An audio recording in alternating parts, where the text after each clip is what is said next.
Welcome to the Landing Strip with Nick Lynham and Mikey Garcia, presented by From Financial.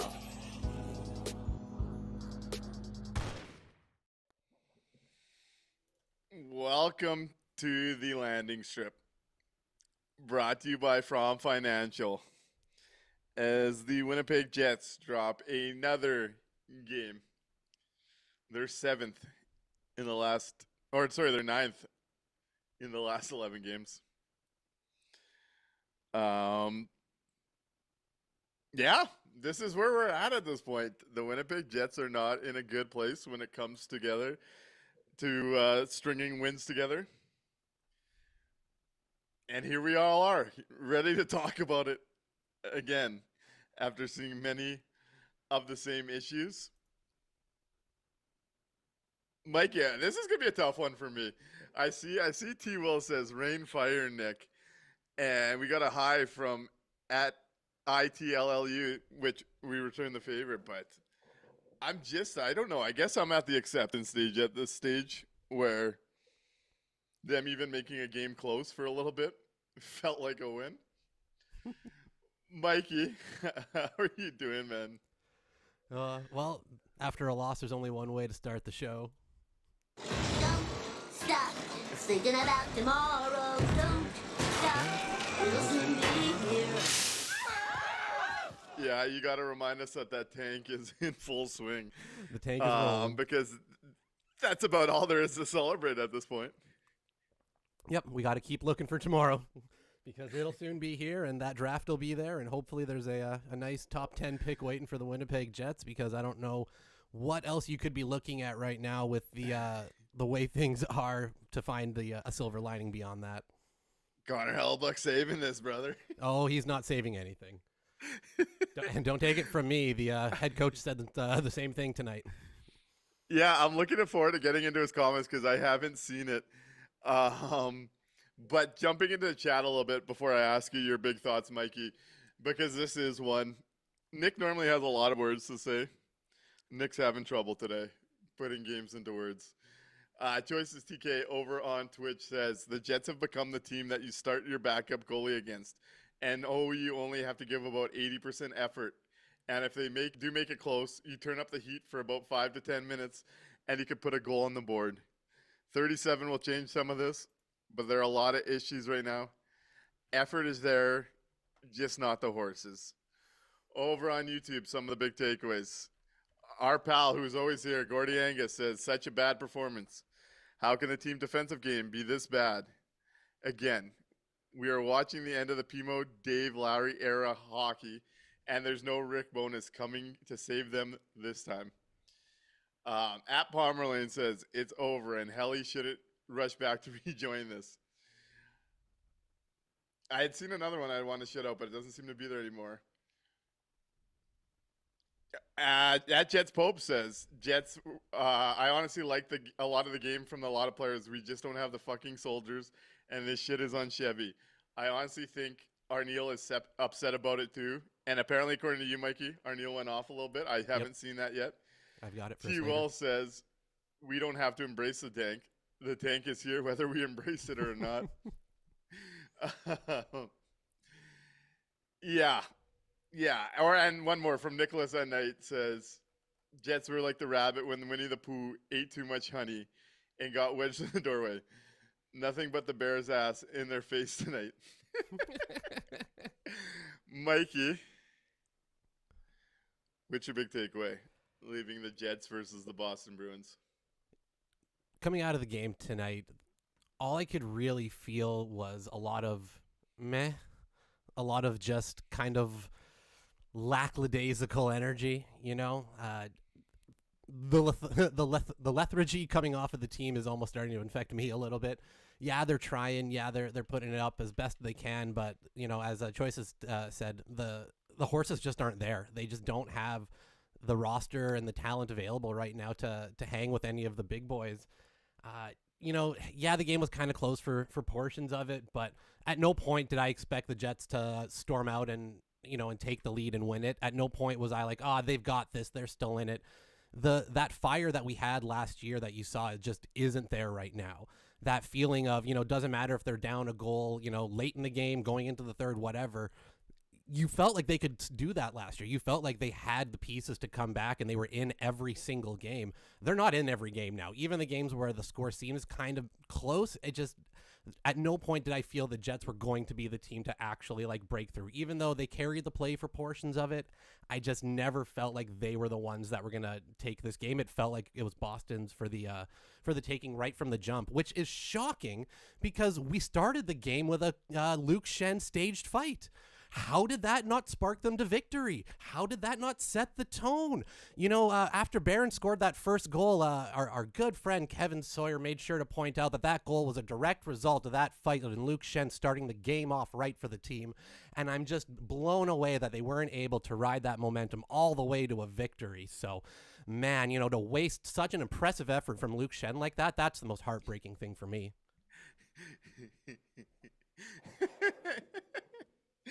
Man, I was sitting there tonight, and I tapped the person I was with on watch. We're starting this game with a fight.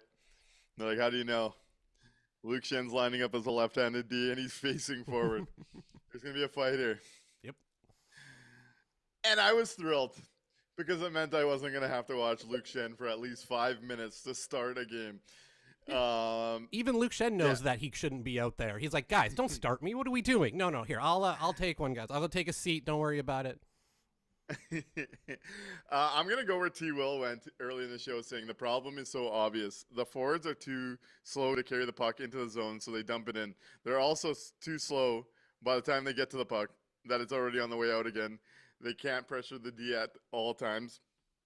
And I do think they've lost their way a lot of it when it comes to the speed of reads and able to actually react to reads in the D zone.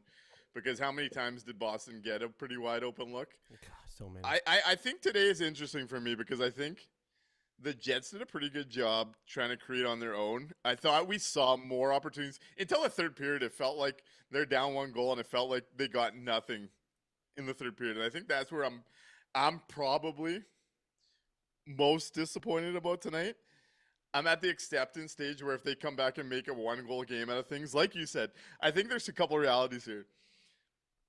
It felt like it was over as soon as Boston scored 3 goals, which was not a feeling we felt last year and not a good sign for a team that apparently wanted to be a contender, even though we could write that off. I've said there hasn't been a cup window since the preseason episode. Yep. It was another night that generated a lot of shots. Again, until the third period, I felt everything died in the third period. They got depth scoring today. Nearly got another Cole Koepke goal, but They did get a Cole Koepke assist. Morgan Barron got on the board. They got a power play goal.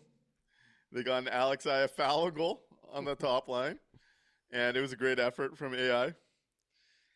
But this was a game I thought the one thing that was really stark for me, just how much better David Pastrnak is than anyone else on the ice. And we talk up the Jets top guys. I thought a guy like that stood out as just being a cut above. As your average Jets fan texted me as I was walking home, kind of saying that. And I think that's the best way to put it. A guy like David Pastrnak is a cut above everybody. I see a team when I go to the rink right now, and we're seeing the seats dwindle already, and who really wants to pay to watch what the Winnipeg Jets are doing this year? Can't really blame anyone. But I do see when I'm at the rink, a team that's genuinely putting in effort that just cannot play up to the level that this system demands. This is a roster construction issue. We've tried everything but the one thing that this organization fails to try. I'm still getting argued with on Twitter tonight that how could you split those two up? They're the only ones scoring. They've won 2 games of their last 11, folks. Yep. It doesn't get much lower in the NHL. Yeah, I don't know what we're waiting for, what the cliff, is supposed to be that they're going to fall off of. They've already fallen off of it. They're out of a playoff spot right now. They're not picking up loser points to even pretend like they're still in that fight. Nothing on the ice points to, that this is all of a sudden going to turn around out of nowhere. There's no real, cavalry coming. The Connor Hellebuck thing is again, one player only who, yeah, he makes a massive difference, but that doesn't fix the issues of the rest of the roster. So I want to shout out Miranda over on Facebook, who says, last year I watched a team that wanted to play as much hockey as they possibly could. This year it seems like I'm watching a team that barely wants to play this game of hockey, let alone the next one. And it kind of feels like that. It just doesn't feel like this is that same exciting, anything could happen, team that we saw just a season ago that went out and won the President's Trophy. So, yeah, this is it's a tough one right now to swallow. There are some good moments here and there, but overall, I don't know how you can expect this team, this group, this roster to go out there and realistically compete for a Stanley Cup, which we were told was the goal. A couple comments. I want to jump over because I'm Brett. Get some thoughts out on Twitch I want to get to. But over on YouTube, just kind of keeping it where we've been here. Caitlin Doucette says, Pasternak slammed his stick after missing a breakaway while his team was up 2 with 4 minutes left. The Jets don't have that kind of passion right now. Palmerlane says, this org is so scared of people not coming to watch a rebuilding team, and instead fans are going to choose not to see a mediocre team. You know what's funny about that? Yeah. Tonight's attendance was the lowest of the season at just over 13K. And I'd be surprised if the full 13K were there. Oh God, no! Right? That's just the tickets sold. So many probably didn't show up. So yeah, like that's the thing that the True North math might not be taking into account here. They may be thinking, oh, we can't go into any type of even suggestive a retool or whatever because no one's gonna come. No one's gonna come if you're putting out this type of game. It's just. I think fans honestly would be, if you were honest with them and said, hey, look, this year's not gone the way that we thought it would. This is, are not up to our standards, whatever you want to, however you want to spin it. But then come out and say, we're going to be looking at what we've got here. We're going to try to figure this out so that in the short term, we may have some pain, but in the long term, we're successful. I feel like Winnipeg fans are, hockey savvy enough to understand that shit and would be more upset getting, insulted by this half-assed, roster that just can't compete. Yeah. Like I've reached the acceptance stage. It's hard for me to get worked up and give the people what they want on a night like this. I think I've gotten it out of my system the last few weeks at this point. Yeah.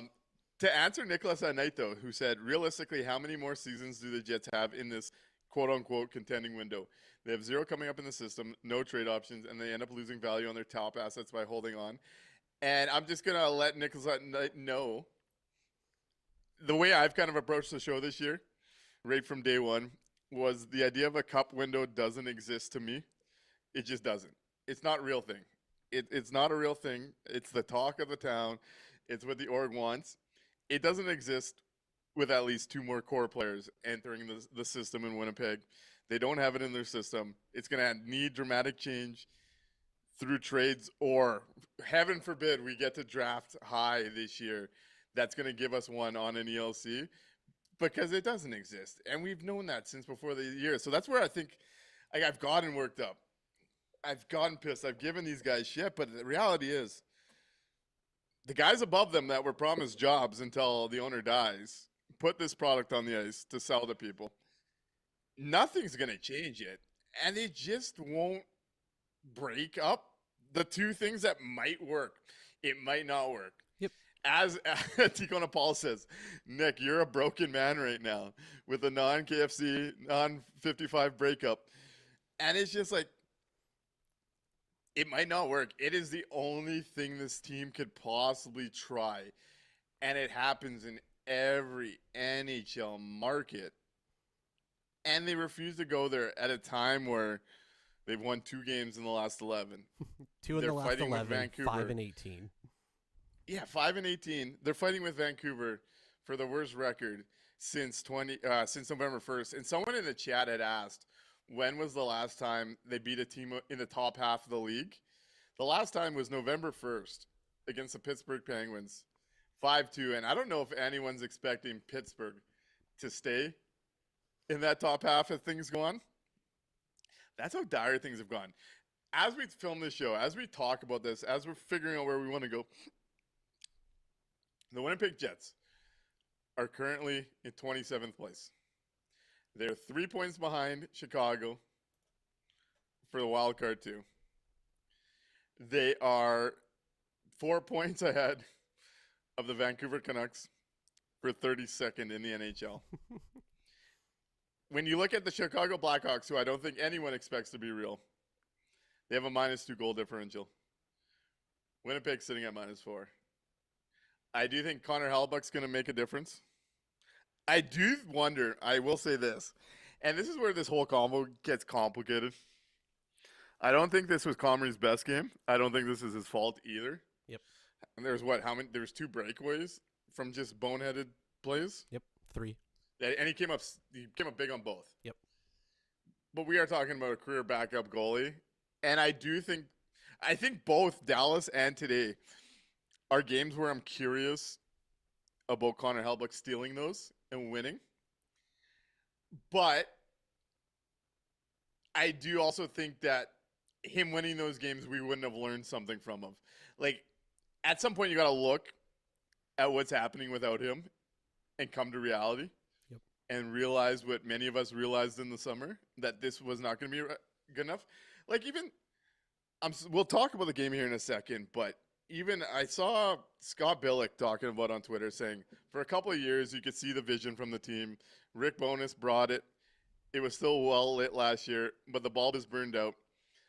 Arniel, and it's tough to blame him, or Arniel has nothing, but it's tough to blame him and what he was given from the Jim's share. And the thing about it, like from where I'm sitting, and we do this show after every game, we get a pulse of the audience after every game. We get to let our thoughts out here. The reality of the Winnipeg Jets situation, I don't think anything's changing, even with Connor Hellebuyck. I think we'll see those 50-50 games probably go the Winnipeg Jets' way more than they've gone this week. But if you look at the bulk of what's been happening in front of the goaltending, I don't think Connor Hellebuyck's making up a 5-1, 6-2 differential. And a lot of the games during this stretch have been at that level. But the other side of it is, like, I think it's hard for people that tune into this and listen to us and see the game and see the team similarly, where thinking about what Scott just tweeted, my response was, good thing the owner just suggested like 6 months ago that the lead decision makers are going to have jobs until he died. Like, where I'm at is, it did not take hindsight to know Gustav Nyquist was cooked a year ago. It did not take hindsight to know Tanner Pearson wasn't an NHLer. It did not take hindsight to know Nick Ehlers had a sizable impact on this team. And every person that shamed me for telling people that fact the last couple of years, I hope you're looking very strongly in the mirror. I will take some apology DMs. I'll take some apology letters, because there's got to be so much crow on your plate every dinner table. It didn't take hindsight to know that signing a 38-year-old who hasn't played in years probably wasn't going to be a 2C. He just cashed another $550K today. Yep. The Jets' fourth line took up $13 million tonight. Think about that when you're thinking about roster construction in the cap world. The teams that are winning cups are spending like $4 million, $5 million on fourth lines. Yep. The Jets have $13 million plus on their fourth line today. That is not good asset management. That is not good cap allocation. That is not a good spot where you should be when you have finite resources. You've made a bet that has seen $13 million going into your lowest played line in the NHL. $13 million. It did not take hindsight to know that betting on a third pair of Stanley Shen as plan A from deadline would be predictably terrible. Anyone that thinks that was a disputable, look up top line of the landing strip trade deadline. Yep. And watch me melt away. Yep. On the screen when those two trades came in last year. And it also did not take a team that's flopped every single playoffs routinely, as the Jets have, that they lack core level talent. This idea that they thought they had a good enough core and they could fill it around with experience completely missed why the Winnipeg Jets haven't gone deep since 17-18. We're talking about a team that we all knew, we all talked about, needed a 2C and a top 4D. Now, they still need that, but they lost Nick Ehlers, who was driving an entire second line. Why would anyone, especially decision makers putting this product on the ice, actually believe the shit they bought and sold was going to work? I was looking back at texts from May and June where I was just depressed about the direction of this organization, I might have been generous. Yeah. This should have been seen by people who have dedicated their lives to this. And we're stuck watching it and paying for it. Yeah.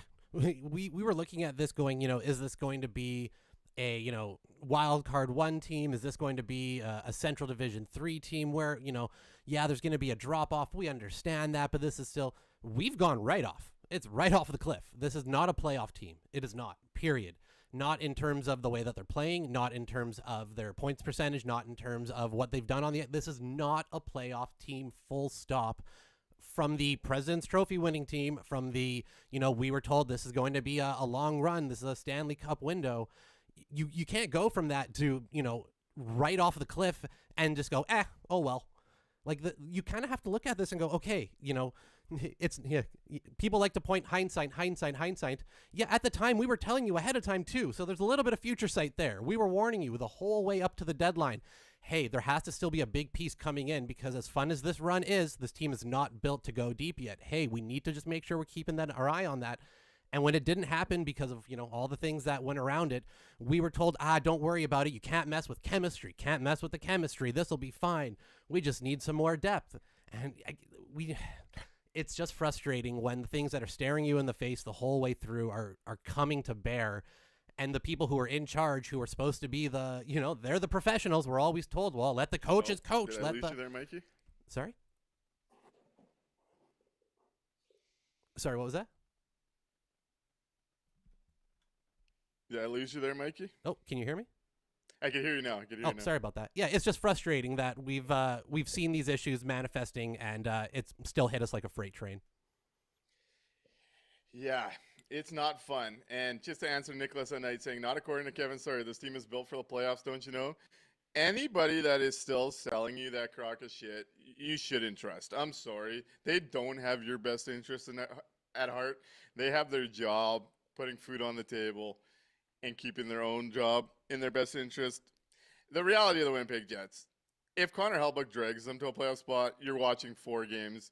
It would be generous to be 5. Anybody that's in a position of power or a media position telling you otherwise, tell them to shove it at every corner because it's just a lie.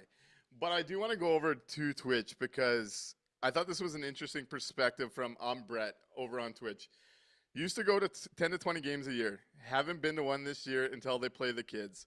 In which Choices TK responded, on the organization to turn this into a productive struggle instead of just letting this be a total loss.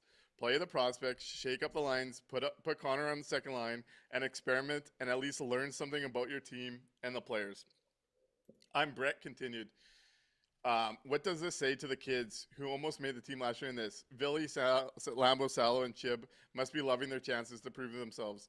Why not play them 20 or 30 games and see what you have? No one wants to see a lifeless team. I'd rather watch people who want to prove themselves.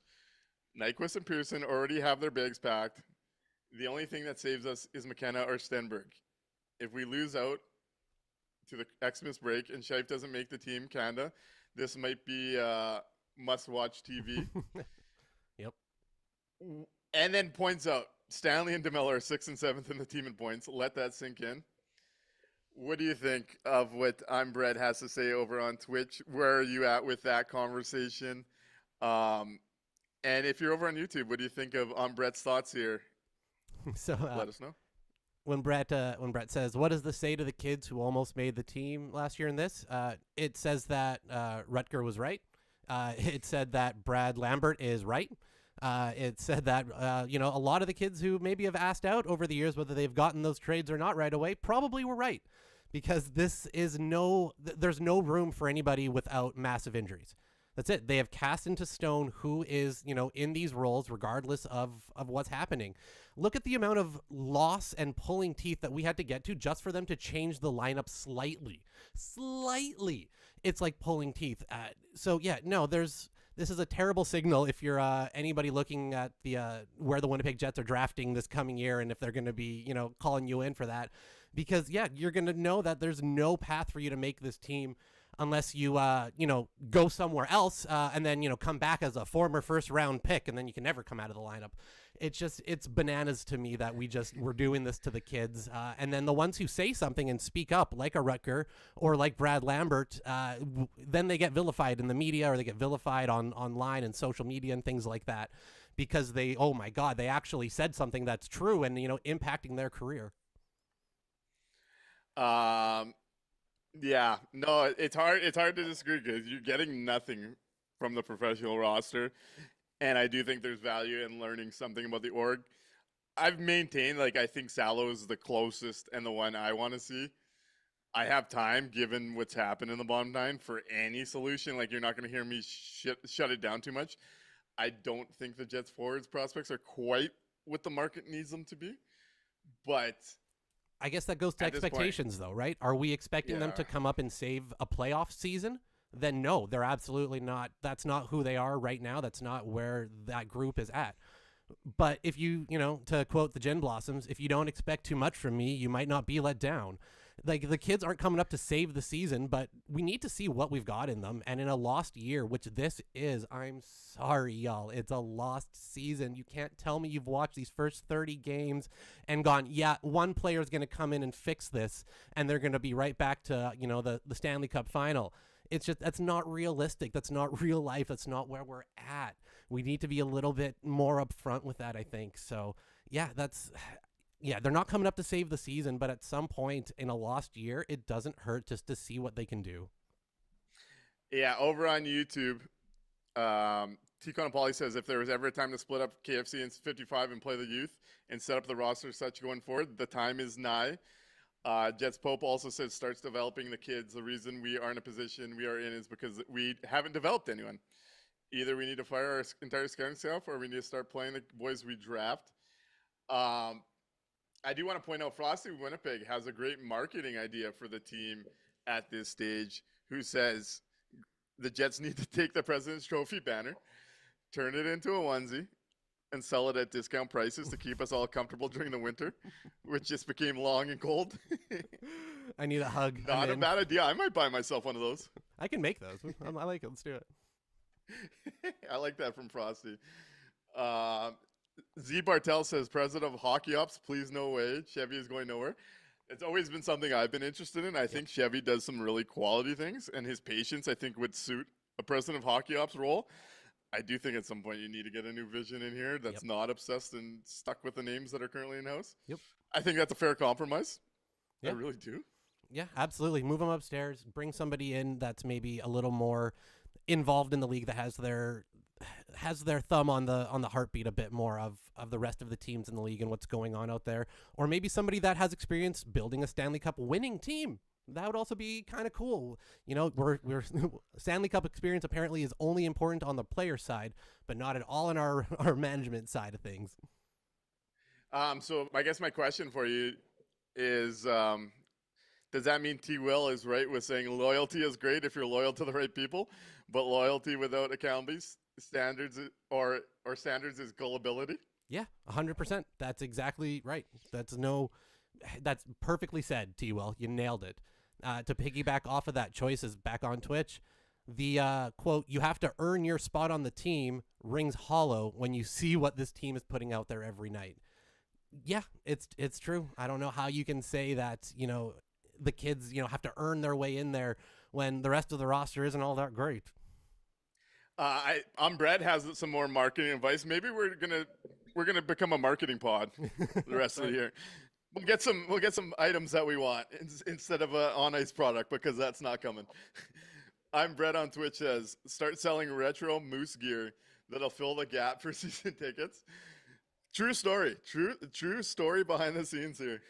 Mikey actually sent me a video of John Cena rapping in Winnipeg for the WPW with his last wrestling match being on Saturday, wearing the retro Moose jerseys. And that shit slaps, man. They had some good merch. Yeah, those old Moose jerseys were pretty sick. Shout out to the Minnesota Moose, who came up with the name, the logo, and those jerseys way back when, before we brought them up to Winnipeg. There you go. So I'd seen Caitlin Doucette mention it. Let's get to it. Caitlin Doucette had suggested Arneal has every right to be frustrated at this point. I have yet to see any comments post game. I went for a little strut after the game to get home and do this show. Clear the mind. I gotta say, walking downtown in the Exchange at this time of year and the weather right now, good way to calm yourself. It's quite beautiful. What did old Arneal have to say post game that has everyone wound up? If you think we're hard on the team and, it was close and the Jets were in it until late and, this could have gone either way, you can take that up with Scott Arneal, who said he was disappointed in this game after what they talked about with the Dallas Stars. The penalty kill tonight, not good enough. 2 stick infractions, 200 feet from your own net. But the worst thing is that the inconsistency of being able to build on any of the good parts of the game cost them. Yes, having Hellebuck come back is huge, but if we're going to give up the opportunities that we're giving up today, then those are moments too big at key times, and we have to clean up our game no matter what goaltender is in there. He called today a big step back. Okay, I got to think about that. What do you think of Scotty's comments?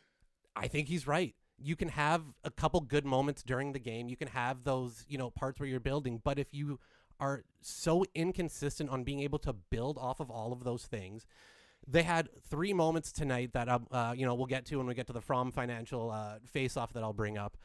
But it's the brain farts, it's the inconsistencies, it's the fact that they can't string together a full 60-minute game night in, night out anymore. Even if they're not winning, they're not able to string together the full consistent game. And I think he's right. You can't be giving up all of these big moments at these key times and expect to win. I don't care if it's Connor Hellebuck. I don't care if it's Eric Comrie. You still need to play well in front of that person if you're going to go out there and be a playoff team, if you're going to, be a Stanley Cup contending team like they told us. The days of Patrick Waugh or Ken Dryden going out and just dragging a completely garbage, Carey Price, dragging a completely garbage group to the Stanley Cup final, those days are gone, man. Like, it's just not there. And I'm worried about Hellebuck rushing back. I'm worried about all of these things that you need to play better in front of him still. So I'm with Arneal. I think today is not a step forward, is not, they're almost going to be around the corner and things are going to change. I'm with them. I'm disappointed, and they need to clean up the rest of the game before Hellebuck comes back if we're going to talk about them being anywhere near a playoff team. Couple thoughts, and Mikey, I think you summarized that really well. No notes on my end as I still wrap my head around those comments and what I watched tonight. Let's dive into the chat, given their thoughts, as we've seen a bit from that. On Twitch, Brett says, how many steps back can you take till you trip and eat shit? Like, we've heard that big step back from Arneal twice in the last 3 games. Yep. At what point does it stop going backwards? I mean, for someone like me, I'm totally ready to be here talking about losses all year. I think it's the best thing that could happen to the Winnipeg Jets. But from an org that's clearly trying to get more out of themselves and not buying into that aspect yet, I think that is pretty concerning. Yep. That you got to be talking about steps back multiple times in 1 week in a stretch where you've won 2 out of 11, 5 of 18. Yep. I do wonder about the psyche of this team, given the history of it a little bit. I think Frosty had said, Frosty Winnipeg over on YouTube, if they lose the first game Hellebuck's back, what is the impact of that going to be given where they're at right now? Oh, well, they'll chalk it up to, he's still figuring it. He's working his way, kinks to work out. He's a little, like, there'll be a million excuses. And honestly, Hellebuck gets the benefit of the doubt because of how good he's been consistently, right? Coming back to that consistency versus inconsistency thing. Hellebuck gets that benefit of the doubt because he's consistently good. The Jets to start the year, right? We gave them all the grace, all the benefit of the doubt. We gave them everything to say, hey, look, yeah, some of these games aren't looking the way that, we would like them to, but they're missing some big pieces. They're going to figure it out. They've got some new faces. Because why? The last 2 seasons before that, they were fairly consistent in the way that they approached the game, the way that they played, the way that the talent was able to be worked. Now that we've, actually seen what this group can do over a span of 30 games, yeah, they're not getting as much of the leeway. And if you think we're hard on them, Scott Arniel is the one saying that he's embarrassed. He's the one saying that this is disappointing. He's the one saying that this is a big step back as well, right? So if you got a huge issue with the way that, we're seeing the game, you can take it up with Arnie. Yeah, and you mentioned consistency. I think Mike Friesen sums this up actually really well in one sentence. Inconsistent equals bad. It's that simple. Yep. And the way this league works, it really does boil down to the simplicity of that. Some more thoughts over on YouTube. Cranberry said, sounds like he's not trying to sugarcoat it. And he's definitely having more and more trouble the deeper we get on doing that, which something I respect. I think it's the opposite approach of Paul Maurice, and I think my thoughts on Paul Maurice are out there, and Gordy Angus sees it the same way, so I'm going to go there in a second. At Caitlin Doucette says, it sounds like tonight broke him. Before he was trying to find anything positive to build off of to save the season, but now he's accepting that this team just isn't good enough. Did the tone of the message give you that same vibe? Yes. I got the exact same feeling. He just feels like he's broken at that point. It just when they asked him about Hellebuck, before answering, like he started to speak, he kind of stopped for like half a second and just stared down at his feet because he knows that it doesn't matter if it's Hellebuck or Comrie or whoever. If the game in front is not being played consistently, their system doesn't work. Hellebuck will steal you games. He'll win you those 50-50 games on your off nights. He's going to, he pushes the top end of you, he can push that over into a really good group. He's not going to save you from the rest of the game just being so poor. That's how you end up in a middling team where, yeah, you draft 15th every year and you maybe get into wild card 2, maybe you fall out of it. You're just kind of in that spot because Hellebuck's good enough to kind of cover those issues. And the abyss is not a place you want to be. That's not where you want to be. Yeah. That's how you end up paying $13 million, whatever it was for the fourth line. Like it doesn't work. Joyce's TK says Arniel's having Columbus flashbacks. Deja vu all over again. Deco Napoli asks, Nick, when do we start talking draft? I'll do some draft prep during the World Juniors. Yeah, exactly. 2026, we'll talk some draft. I got to say, though, Julian at Palmer Lane, this actually may be why Pimo left. He was at the point where Arniel is now. I will not let Paul Maurice's name be excused like that because Gordy Angus nails it. Says it was different with Pimo because he helped create and encourage a country club culture and the team, and then left when he couldn't control the monster anymore. Never forget that detail of it all. I'll never let you forget, but I'm glad Gordy won't either because that is a big aspect of all of this. Yeah, Paul Maurice leaving is Victor Frankenstein standing there with his hands on his hips as the monster burns down the village going, how did that happen?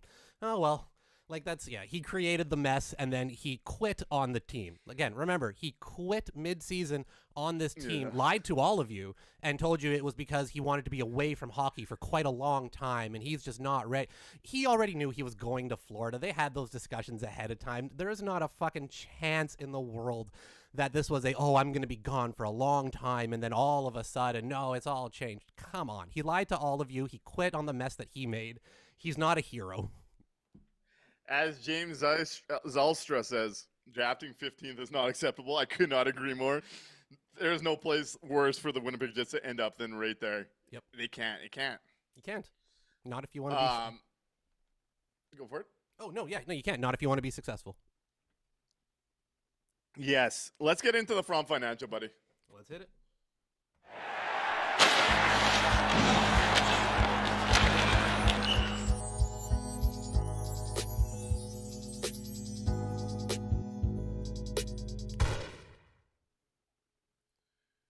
Right on. Mikey, I know you had a few notes ready. What was your From Financial face-off today? So kind of talking about, or doubling up on what Scott Arniel said, it's the inconsistency. It's the brain farts. It's just the absolute what is happening moments. The D-zone breakdowns tonight were just atrocious. You had guys, Neil Pionk lost out in no man's land. It was just absolutely brutal watching them try to identify the danger in the play, the puck watching more than half the time. I commented on social media earlier that it looked like the land of the lost out there, because they were just fucking lost on 3 of the goals, and then another almost goal where what's his name, the fourth liner, had all day alone in front of the net. He had enough time, I think. Yeah. Like, it was unreal. And again, all just from D-zone breakdowns, guys puck watching, and just having those brain fart moments that are so hard to come back from. And it doesn't matter if you had a 2-minute stretch before that of some pretty decent play, if the next 2 shots end up in the back of your net and you've got 3 goals on 6 shots. So that's my From Financial face-off tonight, is just the atrocious D-zone coverage. No, I like that. Before I get to mine and I get to the chat, I want to wrap up the Pimo comment because we've gotten some Pimo takes that I just love. Also, Mikey, end of the show today. Brett on Twitch says, can we do a tankathon simulation at the end of each stream? Let's do one of those and try and find some hope in the lottery. I'll leave that to you, buddy. But to tie the knot on the Pimo conversation, Mike Friesen says, Pimo is guilty. Remember that weird shout out to the Jets in an interview right after he won the cup? That was weird. Yeah. Blake G mentioned Paul Maurice cannot be let off the hook. The issues in the org are showing from Maurice in the Wheeler days. Someone else had pointed out, or Nicholas at Night, and this is something I've believed for a long time, and it kind of explains why they're here. The Winnipeg Jets org has kind of been 2 to 3 years behind making the big decision, and Nicholas at Night points out the hilarious thing is the org should have fired Pimo, and they needed him to do it for them. That's how fucked this is. That never happens. Never happens. Never. In any pro sport. But it was being late on Maurice. Then you're into your 30s with your core by the time you bring in a coach that brings it together. That's where all this starts. 100%. But moving back to the From Financial Face-Off. Zero Go State says, From Financial Face-Off, even Adam Lowry is washed. We're done. Tough. That's tough. Cranberry says, From Financial Face-Off is the no PK whatsoever. And Gilbert Marion says the same. The PK was actually shit the bed. And this is what's interesting. And me and you were kind of on opposite sides of it. And I was kind of seeing it more from your side as we saw it.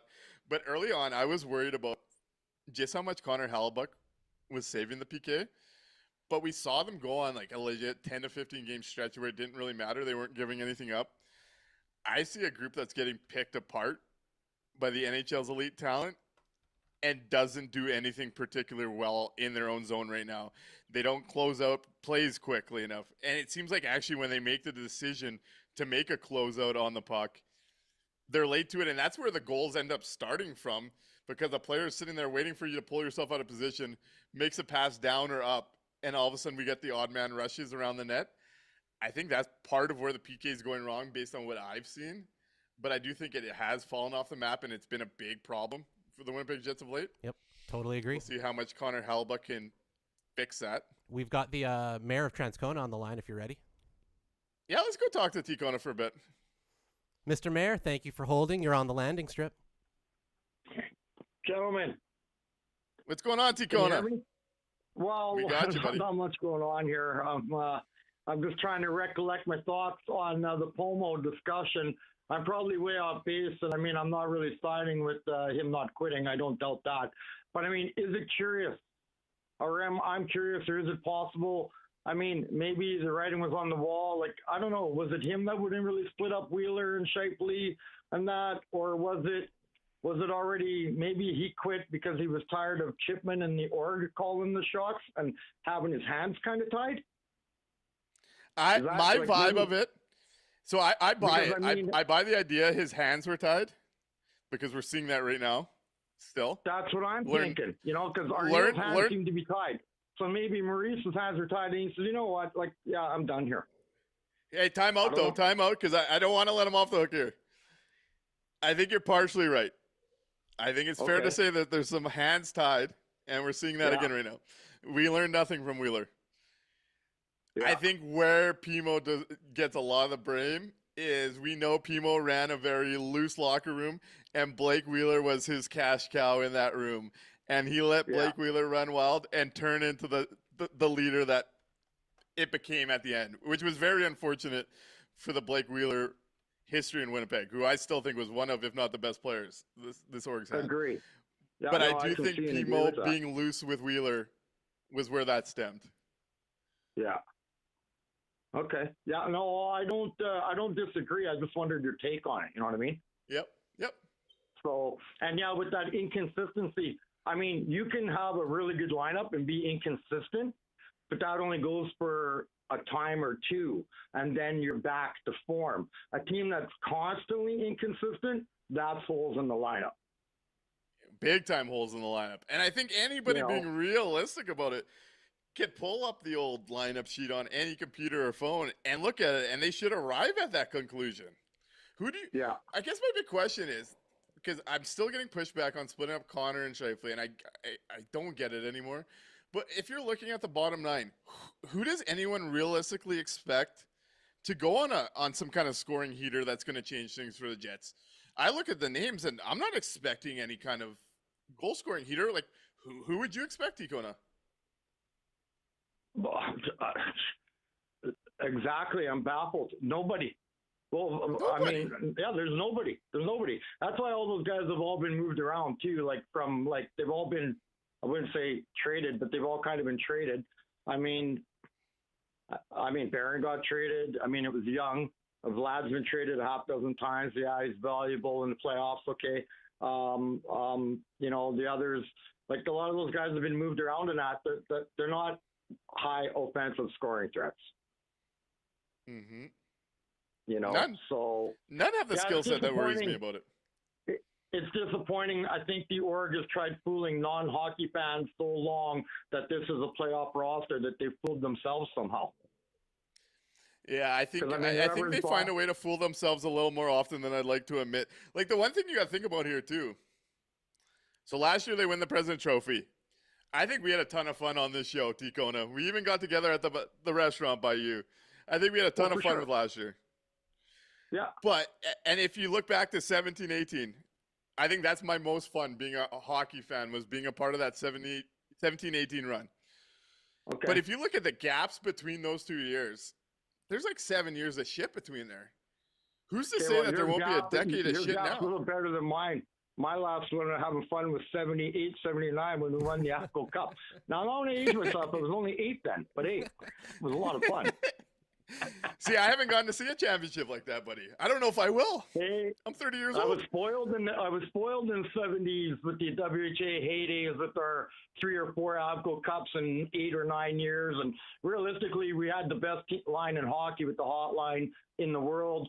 The Habs, Mike's Habs ducked us several times in exhibition games because they didn't want to face the humiliation of losing to a WHA team when they were the premier team of the NHL. So they would duck the Jets in exhibition games.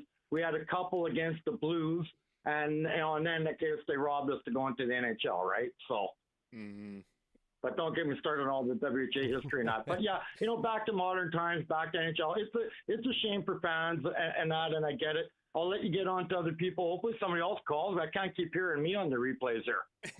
Why not? Why not? Turd Ferguson says he loves when you call.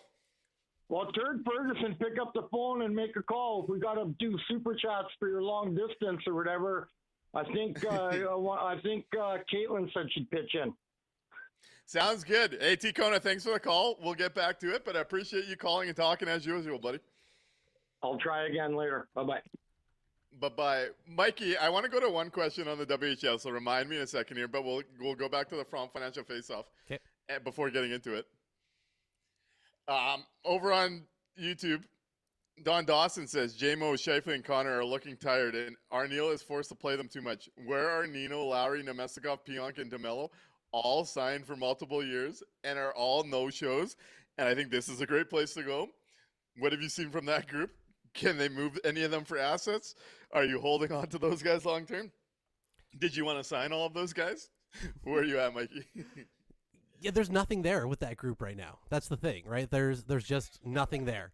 There's no value in terms of trades. Maybe you can get a late pick for somebody if somebody's interested for an extra body right before the deadline, but I doubt it, especially with the way that the team has gone and started the year. Any value they might have had is kind of in the trash there. And looking at what we were just talking about there with Ticona, and you made the comment like, who in the bottom 9 do you expect to go on some big heater, some, consistent run of goal scoring? And the answer really is nobody at the moment. Nobody, because they've got a bunch of guys who have never been that consistently. Maybe Nyquist 12 years ago or, Tave 15 years ago. But outside of that, in the last decade, no, they don't have anybody in that group that is consistently able to do that, which is why, they've all come cheap at the way that they have. So, yeah, no, I'm not really looking at that group as being able to all of a sudden turn this around or, recoup us a bunch of picks and things. I think we're kind of stuck with what's here at the moment. There's no, I just don't see cavalry coming, and I don't see a fire sale coming either. All I'm saying, there's a pathway. There's a world that exists where the Jets are drafting in the top 2 or 3, getting some nice lottery luck. They're drafting a right-handed defenseman out of UND, and they're able to trade Pionk for a scoring winger. And you're solving a couple holes. No, you lost me there. No, there you go. I'm so close. I was like, oh, no, never happening. Never mind. I just woke up from that dream. Huh. That's the model, I'm telling you. Oh, Colin Hall says the From Financial Faceoff is what happens to the Jets when the core play drivers can't even drive play anymore. We look like Chicago in 2019. Ooh, right before the rebuild. Yep. And you tend to enter basically when you enter the abyss in the NHL and you're in this mid-tier that's just not good enough to compete and not bad enough to get draft picks in the top 5. What happens in this stage is you're essentially in a rebuild without acknowledging that you're in a rebuild. And that's why I think it's very important for the next 12 months to go well, because once you hit that stage, it's over. Look at Vancouver. Look at Calgary. At that stage, you need to trust that the organization would be willing to blow things up and cash in while they can. And I think a lot of us know that at the heart of this, that wouldn't happen and we'd ride it out because Mark Chipman wants to say he retired the first core that he drafted and developed. Yep. But that's the type of situation we're talking about moving forward here. Is if you want to look back at where Chicago was in 2019, they could still, because they're getting elite performance from the top, and they might fall into a guy that can play for them next year in the draft, they could turn it around because you could fix depth. But you need to fix it within the next 12 months, given how old your team is, or else you're at the stage where you're in a rebuild without acknowledging it yet, and the longer you wait to dive in, it gets harder. It gets really hard in this league when you hit that spot. And that's my biggest concern to this day. Yeah, it's the same as having a cavity, right, in your teeth. You've got a tooth cavity. Whether you acknowledge it or not, it's there, it's growing, and you're going to keep having that pain over and over and over again. It doesn't matter whether you acknowledge it or not, right? So, yeah, like I 100% agree with you. If they're not going to acknowledge, it doesn't matter because they're kind of stuck there anyways. And as for depth being fixable, do you trust this group to fix the depth, this management group? They've done it once. They've done it. Do you trust them to do it right now, I'll give them the credit. You still think they can do it? I'm just curious. I'm not. They did it. No, they did it post Bones. Yep. I think that's one thing that's in their skill set. They've had trouble finding the big piece, and I think there's some valid reasons why, and there's a lack of risk tolerance. I do think that this org has shown that they can get that part right. Hold on. Now the group. Hold on. You think they've done it before is different Correct. than you trust them to do it right now. Do you trust them to do it right now? They just did it like 2 or 3 years ago. So yeah, okay. I just want to make sure. Yeah, no, I actually that's the one spot I do think that this org could put a feather in the cap and say that they've done it before. You hear that, everybody? Not saying This is that they Nik will, talking but it's going to positive take them about the being team. aggressive. See, he's the optimist, y'all. I'm telling you. They have done it. He believes. Al Camino with an interesting twist. From Financial Faceoff, is Sandberg having the foresight to only sign a 3-year contract? Even though I don't think that was his choice. We're going to be looking at trading him on that deal, actually, the way things are turning. I want to bring up Palmer Lane's comment because this is something I said maybe about a weekish ago. Just something to keep an eye on. Palmer Lane says, I could see JMO asking for a trade in the next year. He's not gotten a true top pairing D partner to play with. JMO only has 2 seasons left on his deal after this.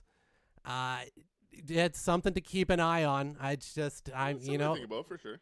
It's just something to keep an eye on. That's all. If things don't go well in the next year or two, if this 1 year blip isn't just a 1 year blip and they're not going deep into the playoffs, that's something to keep an eye on. I don't want to see Josh Morrissey go the way of Nick Ehlers, but you never know. No, that's a fair thought. Next year at this time, maybe we're talking about that. Gordy Angus is from Financial Faceoff says the team looks like they've never played team defense in front of their net before. Yeah, and it's true. when it falls apart, like it's really bad. Yep. Like the play you talked about that doesn't even result in a goal, but a fourth liner sitting all alone net front. This was another tough night, I thought, for 64. I'm kind of done with the whole offensive side of things because I am seeing a lot still going wrong in the D zone. A couple more from Financial Faceoffs. Good to see Jesse Klassen in the chat. I got to get to his comment as well. At least our Blue Jays are keeping us excited, Jesse. Blake G's from Financial Faceoff is this org sending a message tomorrow by shuffling the fourth line around and keeping Shen since he brings intangibles? Is that the move tomorrow, Mikey? Oh, God. Yeah, probably. Pearson slots back in. Barron goes up to the third line. Yeah, probably. Perfetti down to the fourth. It'll be something stupid like that, as opposed to the one thing. It'll be one that we've tried 8 other times already because we've tried every combination, except for the one that we think may actually be helpful. So yeah, we'll continue to keep trying everything else but that, I'm sure. A couple more from Financial Faceoffs, and we will move on. There's a couple topics I still want to get to. We might go a little late tonight. Let's go. App Harmelane says the from Financial Faceoff is the prospects were right. Yeah. Hard to argue. They were right.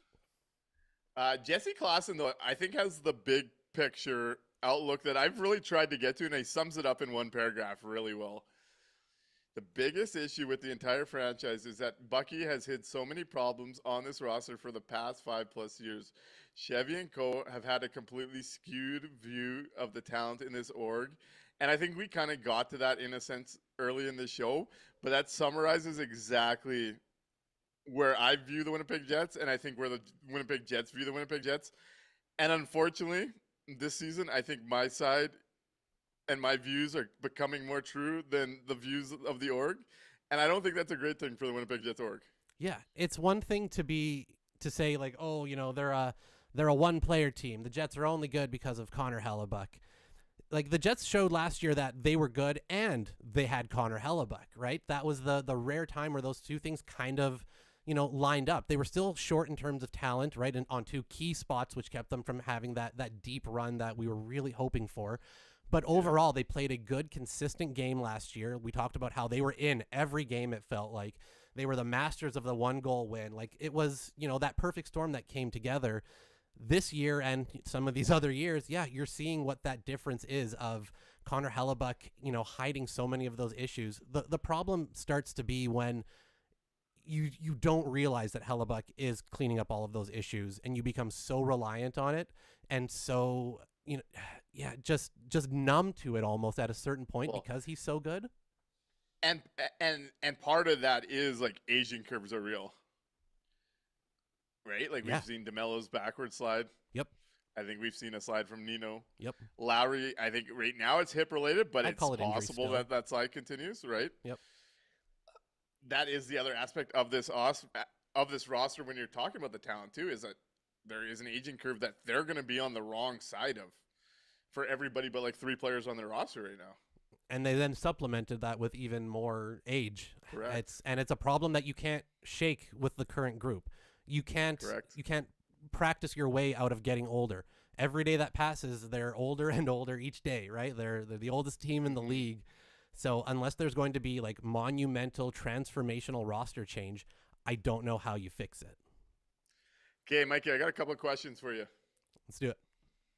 So Caitlin Doucette is on the same team as you and HH Living Local. You guys want to send me to Selkirk by the end of the year. But Caitlin Doucette says, I'm morbidly curious about the percentage of Jets goals 55 and 81 would have if we leave them together all year. And to add some context to my question, Zero Ghost 8 had put in the chat, the NHL Jets now have 90 goals this season. Mark Scheifele 16, Kyle Connor 15, Gabe Velarde 14. That's exactly 50% of them. Yep. If we put a pin in today, game 30, over 52 games, what would you bet on? Shifley and Connor? Or the rest of the forward group? Or the rest of the team, I guess. So yeah, top line versus the rest of the team, right? We're gonna do the Top two. Or yeah, top line. Sorry, top line. Oh, give me the top line. Give me the top line all day. I'll take That's that bet, no crazy. question, that they finish above 50% total goal share. That those three guys do it. That is so crazy to think about. And I want to lean your way too because I look at the talent and I wouldn't expect any of these guys to go on some kind of run as we talked about. Like the one thing I think is in play here, and I think it's something we do have to watch for. It'll be good for Team Tank around the Olympic announcement. If Shafe's not there, what happens to his game? That is my biggest question around the Winnipeg Jets right now. Yep.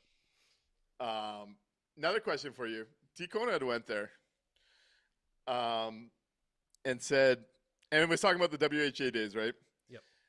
So a bit of a topic of conversation in this market, and it got brought up with Gary Bettman yesterday, is reuniting the Winnipeg Jets 2.0 with the Winnipeg Jets 1.0 records. Gary Bettman mentioned this is something Chipman has repeatedly bugged him about, and they're looking at different ways to do things. Because this is in the news, I want to know what your take and your stance is on the whole conversation around records with the Winnipeg Jets. So I've always thought the way that the NHL deals with franchises moving and the associated records attached, I've never liked the path that they've selected, where that the franchise records travel from team to team or city to city after a move, just for the fact that the NHL is like so many times they've gone back to the same city, right? We've done it twice in Calgary, we've done it twice in Atlanta, we've done it twice in California. It's just so they're used to this, right? They've done this a bunch of times. So I've never liked the idea that the records travel with the franchise. It almost feels like it should be starting up a new franchise, even with a relocation, just in terms of the goal scoring, because you're changing the name most of the time as well, right? Outside of the Calgary example way back when, going from the Atlanta Flames to the Calgary Flames, generally it's a whole new name, it's a whole new jersey, it's a whole new everything, right? So I really think that should have been the standard all the way through. So if they can find a way to, again, this is all just accounting bullshit at the end of the day, right? This is just some numbers on a spreadsheet for the NHL, for the NHL side of it, right? There's nothing really. It's not that they have to go to a physical place and move records from one room. Like this is all digital bullshit at this point. So they should do it. In all honesty, it makes the most amount of sense with the way that the team came back. They've embraced the old name. The league gave them the copyrights for the logos and things when they first came back to use the name and all that type of stuff. So it honestly makes sense to me to just assign the records back over. They don't need to go from Winnipeg to Phoenix to Scottsdale to Glendale to Utah. Like it just assign those ones back. The time that the players played in Winnipeg in a Winnipeg Jets jerseys, you associate those to the Jets. You leave the stuff that happened in Phoenix, because I guarantee you they're going to be going back to Phoenix in the future.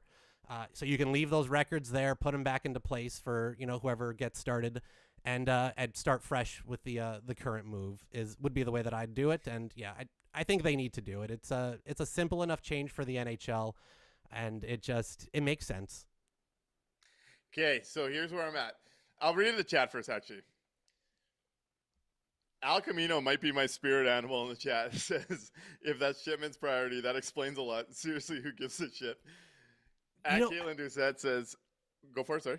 Just as a small pushback on that, this should be the only shit an owner is kind of worrying about. The dumb, surface Dumb level stuff that keeps him away from the roster. Exactly. He shouldn't be the president of hockey ops and messing with the actual roster. This is the stuff he should be worrying about. Get us the records back. Find us good fucking corporate sponsors. That type of stuff. So, sorry. Nicholas at Night says, it's nonsense. Keep the records in the city. Caitlin Doucette says, I honestly didn't have strong feelings about it until they did that BS with Utah. They have to now. Tico Napoli says, come on now, Doug Smales, 2 goals in 7 seconds. Has to be a keeper record.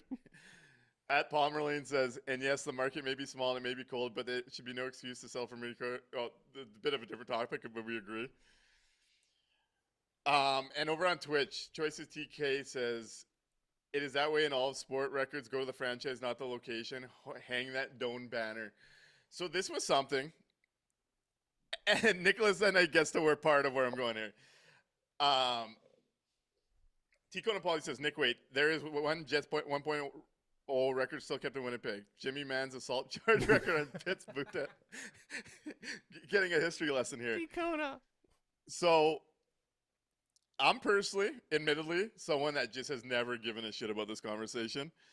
I know I wasn't around for 1.0, but I do believe, and I know sports is entertainment, and maybe we shouldn't take it as serious as we do sometimes. That'll be a bit of the pushback. But I am a believer that you can't rewrite history. And so when I looked at this entire debate, I feel like 1.0 should be connected to Arizona 1.0 because that's how they ended up there. And it was a franchise continuation. In that same scope, I believe Utah should be carrying Phoenix and Winnipeg's records. Sometimes history is uncomfortable, but it is still history and how we get there. So that's how I always viewed this. So I didn't think the people making noise about it in Winnipeg really had a valid argument with how I view that situation. I think the NHL was right previously. Where I think the NHL got it wrong, and now has opened this conversation where I expect the 1.0 records, and as Nicholas at night points out, give us the 90s unis back too, for fuck's sakes. The 90s logo and hallmarks are part of that history, so I imagine that would be part of it. They already have access to that, BT Dubs. Oh, do they? Yes, they've had access to the 90s logo since Jump Street, since the team came back in 2011. Mark Chipman just does not want to put those out. He's not a big fan of the 90s logo. He's still harboring a little bit of some hurt feelings as well from the team pulling out before he was able to buy it and keep them here the very first time around. But yeah, the league, they made sure, the Bettman said it himself, if they had wanted to use the 90s logo for anything up to this point, they've had that option the whole time. Okay, so that's fair. Where I think Winnipeg now has a case, and I think the NHL has to do it, is in the Utah-Arizona sale and the purchase and the business around it. Phoenix got to keep the records, and when they start a new franchise in expansion that's going to come, all of a sudden those records are going to be attributed to an organization that doesn't currently exist. So the NHL made a financial decision, in my viewpoint now, that records go by market and city, and they set the precedent, and they changed their own precedent with the Utah-Arizona sale. So I do think this is a scenario where I see the argument now. It's not something I truly give a shit, if I'm being completely honest with you. But I do think from a logical standpoint, I think Winnipeg's in the driver's seat, given how it's played out the last couple of years. Totally agree. And even going by your first comment right when we kicked this off, the segment here, this is supposed to be fun, right? Hockey's fun. Yeah. And the way I look at it is, what is a franchise at the end of the day? Is it the owner, or is it the fan base? Is it the city, or is it the billionaire at the top of it? Because if it's just for the billionaire, sure, yeah, keep it with the franchise. That's their toy. They pass it around. It can go wherever.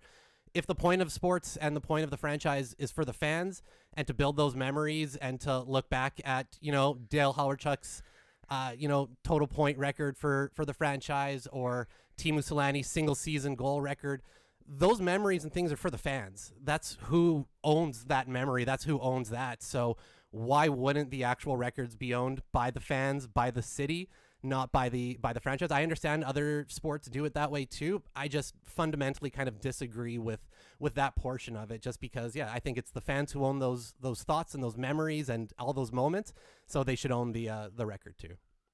Yeah, and I'm just on the flip. I see that argument, and I'm totally fine with it.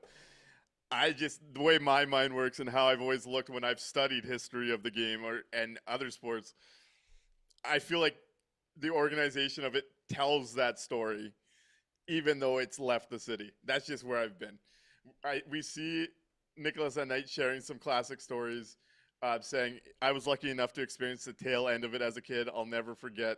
And I'd be getting tickets from 7-Eleven with my old man. I love my dad for taking me to Jets games. I've heard all those stories when my dad was alive. He would talk about how they would grab tickets to the last game. He told me about going to the last Winnipeg Jets game, and I know my dad had a lot of trouble really grasping and coming back to Jets 2.0 because of that pain from 1.0 Yep. and the idea that it was a business and you didn't know if it was going to be there moving forward. So I do know that there is a lot of people that do have a connection with it. It's just not something how I see it.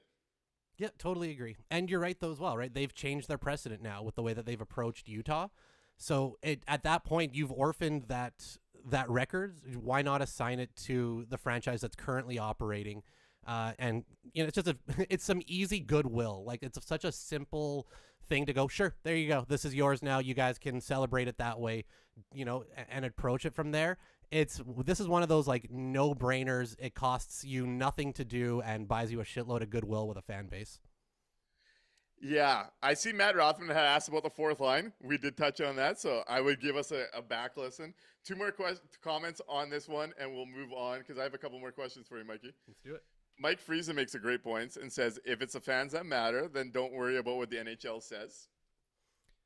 If you're doing those celebrations and things, right? If you're shifely chasing a franchise record, quote unquote, that's a fake one. It's a little bit different than if it's the official record that they're going to do, things for. They can put up banners for. It is a little bit different, I think.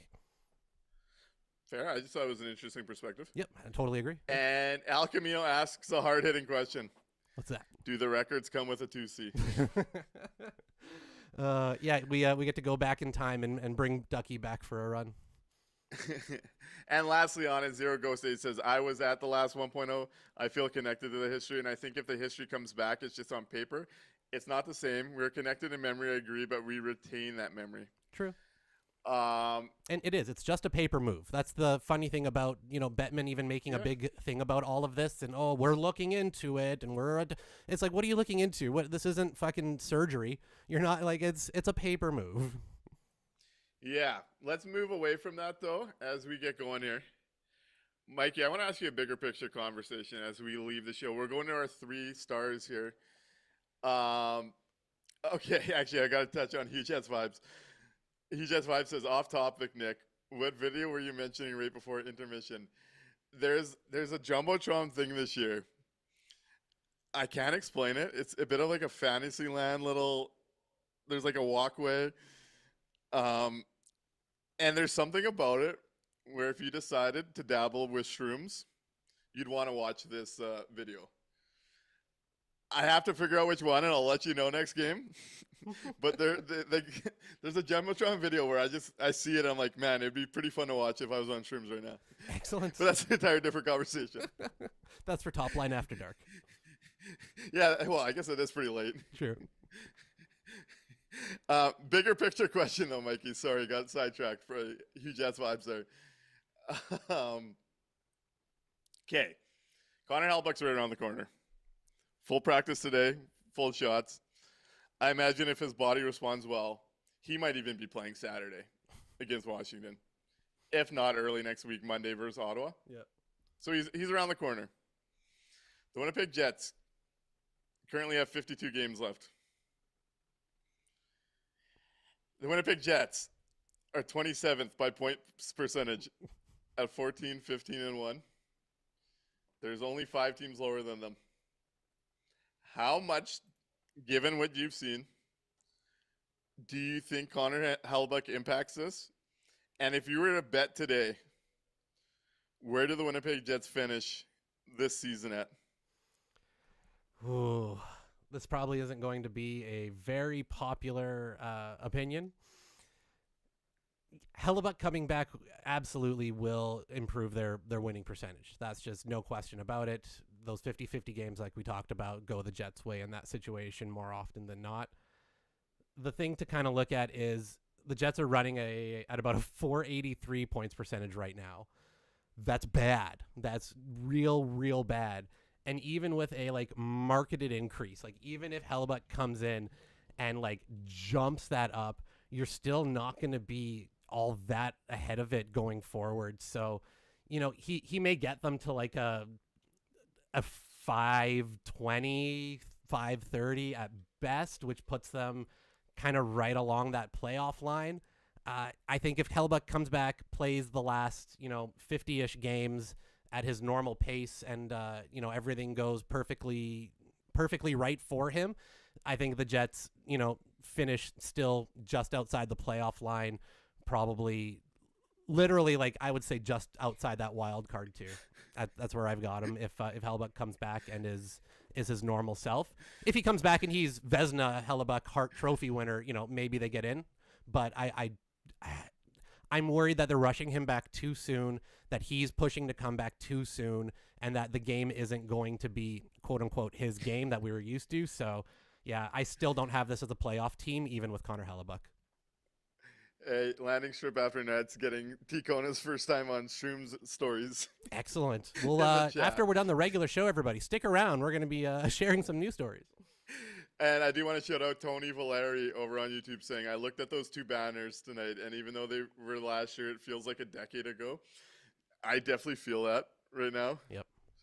I also do want to point out over on X or Twitter, whatever you still call it, Choices TK points out Mike McIntyre is now calling for, and he says, I'm not saying this will happen. Quite frankly, I'd be surprised if it did. Spoiler alert, it's never going to happen with this organization. But if I'm the NHL Jets, I'd have 2 to 3 players on waivers Friday and 2 to 3 recalls from the Manitoba Moose. This group needs a major jolt of injection of life. And to have that coming from the only reporter who travels with them now.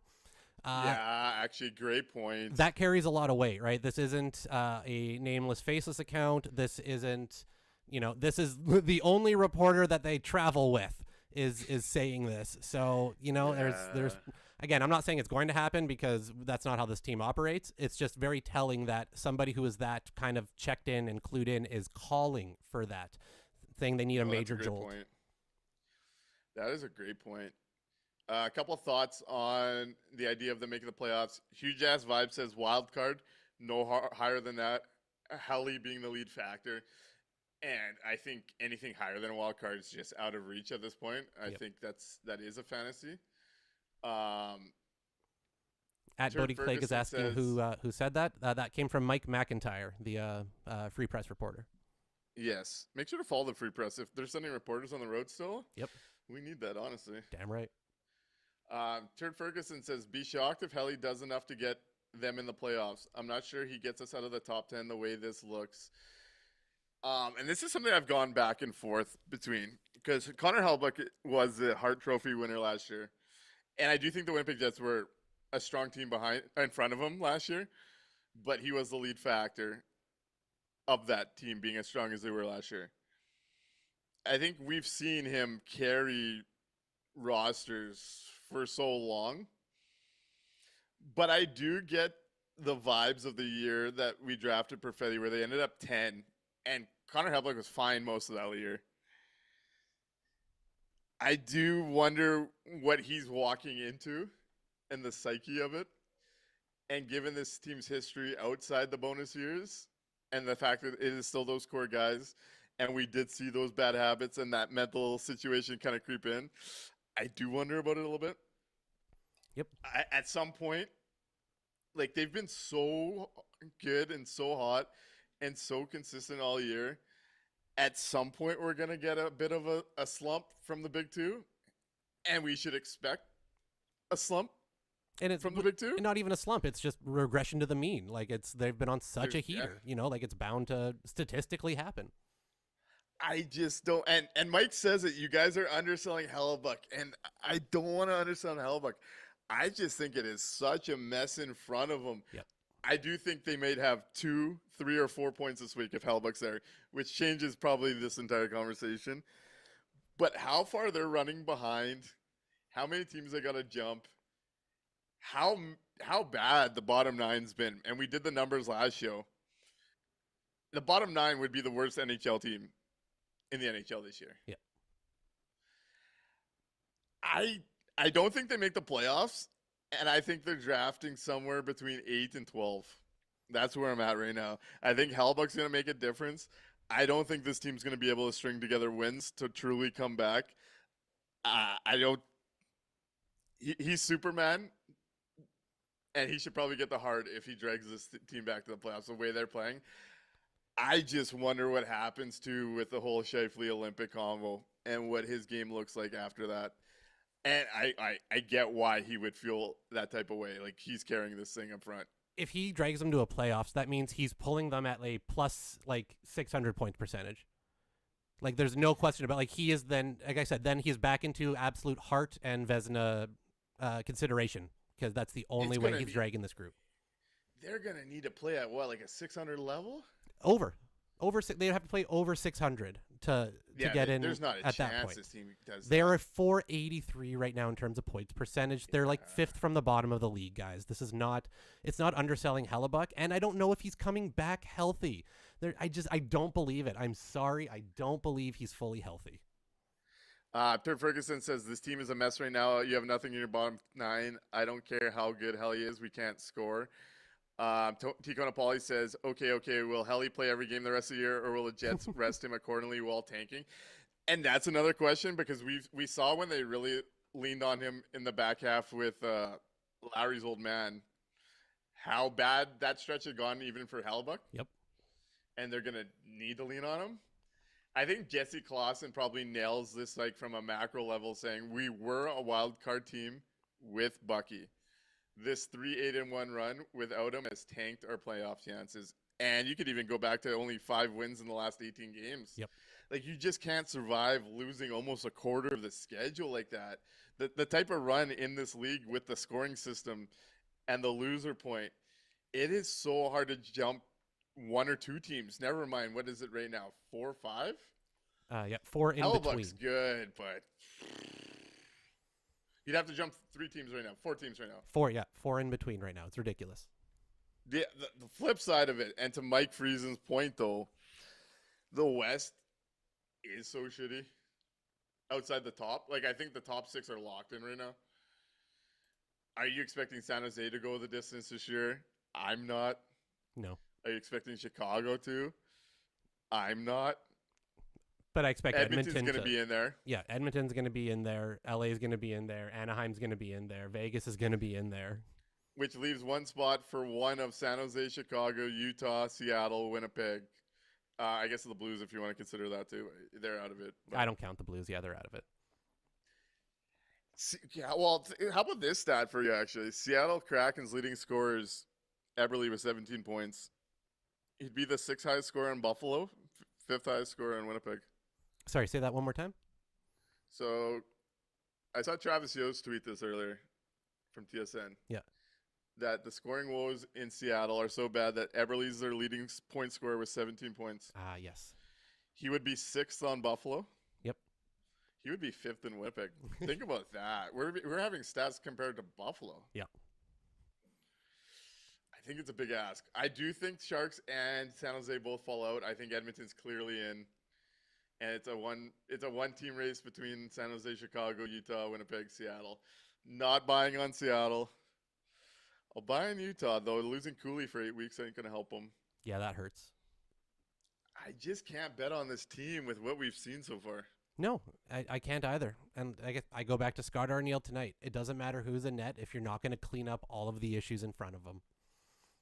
And is the goal just to sneak into the playoffs and get swept in 4 games? Because if that's what the fans are, if that's the goal from the fan base, then sure, all right, I guess. But like that's not what I'm looking for. I like this from Nick at Night, or Nicholas at Night. Ticona, if the Jets somehow pull out Stanley Cup winning season from this rubble, I'd retire from watching hockey because it truly could not get more miraculous than that. That's where we're at.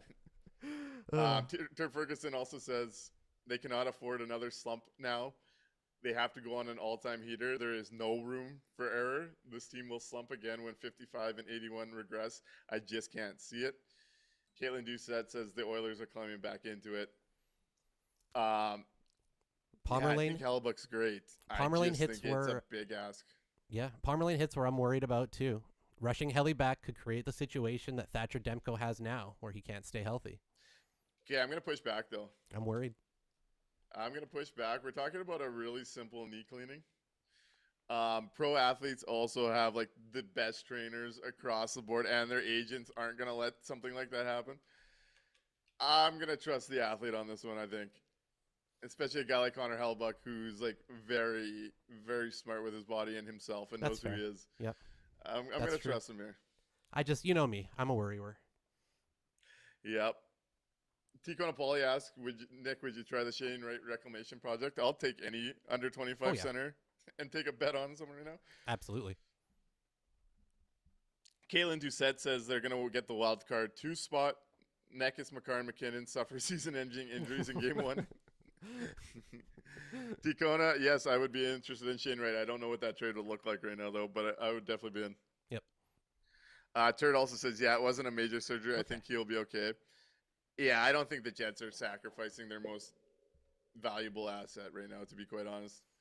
What I'd honestly expect, and I saw the scout look had asked about it earlier, and we talked about this in depth last show, so I would get him to go listen to that about what our thoughts would be if we were the GM of this team. If I'm a fan of this team, I would expect the Winnipeg Jets to continue to do nothing. I would feel frustrated as a fan in that spot, and trust me, I get it. The sick joke of a reality of all that is us as fans might benefit in the long term if they continue betting on the process that they are, because it might lead to better days in the future. Fair. We won't forget that it was unintentional, but the tank commander is still reporting for duty. They have the 3rd hardest schedule in the NHL as of tonight based on Tankathon. 3rd hardest. I'm not betting on these guys right now. Nope. Mikey, let's do a Tankathon lottery simulator for the folks at home, because this is where I'm getting my optimism from, and it was requested As I'm from pulling Brett that on up, TikTok. as I'm pulling that up, I got a question for you. Since we brought up our buddy out the scout look. So this is something that I got sent from them earlier today. With World Juniors coming up, quick, small, fast trivia for you. When was the last time that Canada beat the United States in a gold medal match at the World Junior Championships? No Googling. Well, hey, he sent me that stat the other day. How about for the... Oh, did he? Okay. All right, guys, out in the chat. When was the last time Canada beat the U.S. In for a gold medal at match. the World Juniors? Because I was shocked at the answer. So was I. I was racking my brain going through, and it's an interesting one. So throw us in the chat there, everybody. Leave a comment, and we'll see if you're right. And while we get some guesses, let's go to the old Tankathon. Here is our results from the Tankathon. Come on, baby. Get out. Look at that, everybody. Did we win? Look at that. Number 1 pick, up 5 spots, your Winnipeg Jets. Hey, that is a good omen. Drafting I'm Brett. You first just changed my whole overall. winter. All right. I'm okay. I'm into it now. Hey, we do not have to do this another time. We got the first roll. We jumped up to number 1. That's the it. Winnipeg Jets We're using this one. simmed the first overall pick with Buffalo 2 and Vancouver 3. So if you're at number 1, which way you going? Too early to tell. There's 4 guys I'm eyeing at this point, and the Winnipeg Jets could use a little All bit of 4? everything. Yep. So what you're saying is we trade back to 2, and No, I'm using that pick. yeah. I'm using that pick, but what a start. Wow, I couldn't have gone any better. That's pretty perfect. This is the best I've felt all night. We won a fake lottery. We're number 1. We're number 1. We're number 1. There you go. I'll say this. The quickest path I've kind of thought through, and I'd like to watch all the prospects still. I'm going to do a lot more of that in the second half. In fact, I'm going to go down and watch Verhoff with the scout look, UND versus University of Denver in January. But I do think if you think Selmanson could play a third pair and Verhoff's the pick, I think you could turn Pionk into a scoring winger and you get 2 of your needs at the draft. Ooh. I think that's the retool dream. path. Oh, that's the I think dream. that's the retool path. Oh, that would be good. And it's pointed out Palmerlane says the Jets are officially 28th behind the Buffalo Sabres, who just beat the Vancouver Canucks. Yeah. It's All not that good matters company today, to be in. folks, all that matters today is we won the fake simulator. We'll see if we win it again tomorrow or Saturday. Saturday. But as of today, we get to pretend like we won the first overall pick in the 2026 draft, and that is exciting. You can sleep well tonight, everybody. Hey, thank you for being here. Thank you for sticking around for an hour and a half. Great to see you and chat with you all tonight. We'll be back Saturday as the Winnipeg Jets host the Washington Capitals. Will the Lotto Simulator become the big attraction over on the landing strip? We may start opening the show that way. No, we got to keep the people around. That's fair. This is marketing, brother. We got to keep the people to the end. That's right. You all have a great night. We'll see you Saturday. Right on. Good night, everybody.